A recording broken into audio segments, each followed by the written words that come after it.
സൈഫുദ്ദീൻ, അത് സംബന്ധിച്ചൊരു ഔദ്യോഗിക വിവരം ഇതുവരെ നമുക്ക് ലഭ്യമായിട്ടില്ല. 5 വിദ്യാർത്ഥികളാണ് മരണപ്പെട്ടത് എന്നുള്ള വാർത്തകൾ മാത്രമാണ് ഏറ്റവും ഒടുവിലായിട്ട് നമുക്ക് ലഭ്യമായിരിക്കുന്നത്. എന്തായാലും ഈ ദൃശ്യങ്ങൾ കാണുന്ന പോലെ ഈ വിമാനത്തിൽ 242 പേരുടെ മരണത്തിനിരയാക്കിയ സംഭവവുമായി ബന്ധപ്പെട്ട് വളരെ വലിയ ചോദ്യങ്ങളാണ് ഇപ്പോഴും നിലവിൽ ഉയർന്നു വരുന്നത്. അതായത് വിമാനത്തിന്റെ ആകാശത്തെ അവസാന നിമിഷത്തിലെ ലഭ്യമായ ഈ ദൃശ്യങ്ങൾ നമുക്ക് കാണാൻ സാധിക്കുന്നത് ഈ 600 അടിയോളം പൊക്കത്തിൽ പറക്കുമ്പോഴും താഴ്ന്നു തന്നെയാണ് ഇതിന്റെ ചക്രങ്ങൾ ഇരിക്കുന്നത്. ഇത് ചില സൂചനകൾ മാത്രമാണ്.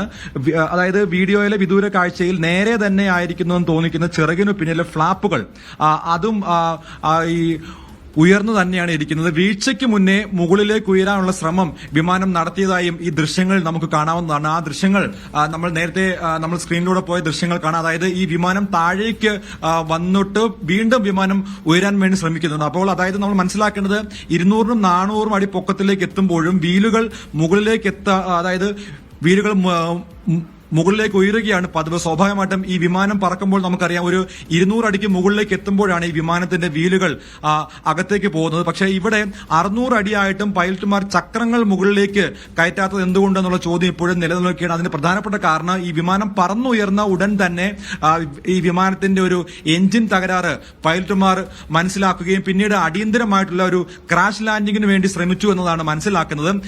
അതോടൊപ്പം തന്നെ മറ്റൊരു സാധ്യത ഇപ്പോൾ നിലനിൽക്കുന്നത് ഈ ലാൻഡിംഗ് ഗിയർ ചലിപ്പിക്കുന്ന ഹൈഡ്രോളിക് സംവിധാനത്തിന് തകരാർ അത് ഉണ്ടായേക്കാം എന്നുള്ള ചില സൂചനകളും ഇപ്പോൾ വരുന്നുണ്ട്. അതുപോലൊപ്പം തന്നെ ഈ വിമാനത്തിന്റെ കുഴപ്പം തിരിച്ചറിഞ്ഞാനുള്ള ശ്രമം ആരംഭിച്ചതായാണ് ഈ ദൃശ്യങ്ങളിൽ നമുക്ക് കാണാൻ സാധിക്കുന്നത്.